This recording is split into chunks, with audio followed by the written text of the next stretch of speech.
the Shadow Strider. Fleet of foot and unbroken in resolve, he is always the first to join a fight and the last to leave it. Not that you'd know he was even there to begin with, before he found your throat slit or an arrow through your heart. A childhood of grafting a life as a hunter in the unforgiving plains south of Windhelm had taught him the necessity of being as accurate with his shots as possible. Miss a vital organ on a deer in the middle of winter, and it could run for hours, its rate of blood loss slowed by the cold temperature.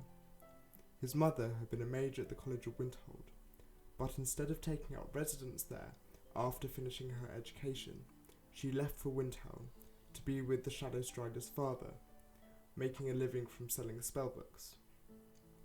She pushed her son to learn magic, teaching him for 2 hours every night before bed.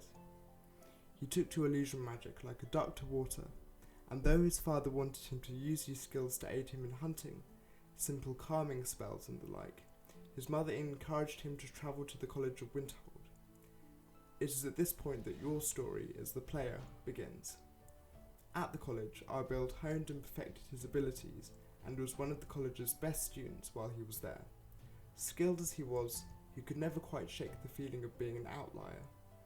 Most of his peers had been formally educated in some shape or other before joining the college, and he was conscious of appearing rough, never perfecting the air of studied indifference to practical affairs that some at the college managed to. He left after 4 years, skilled but not quite feeling at home.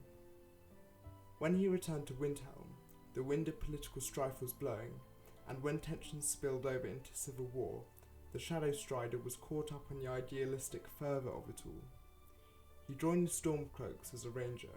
He could traverse treacherous terrain and track movements of Imperial soldiers better than anyone else in the army.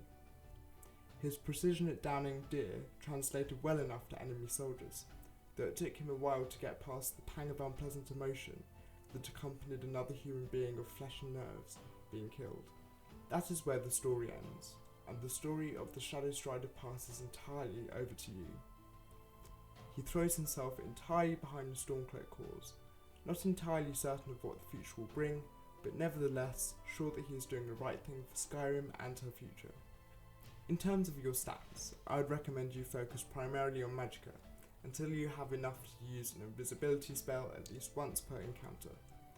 Most of your other levels should be allocated to health unless you're really a sucker for the Eagle Eye perk.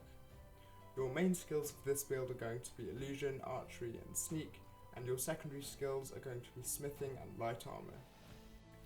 The playstyle for this build is a mixture of range with your bow and close range assassinations with the invisibility spell and your dagger. If enemies spot you, your best bet is to use the rout or hysteria spell to leave your enemies fleeing in terror, believing you to be, in their adult state, a snow bear rearing up to bite them. Your gear is going to be the Nordic bow and arrows along with the Nordic dagger, all from the Dragonborn DLC. Your armour is going to be the snow bear armour set from the Immersive Armours mod. That's about it for this build. I do hope you like this video. Sorry that I've been away for a while. I can't promise that I'll be uploading regularly since I haven't done so for a while now, but I will make videos whenever I have the time to do so. I think, if I remember correctly, I do have some additional footage for this build, so I'll leave a little bit of that playing in the background, and I hope you have a very good rest of your week, and see you again soon with another video.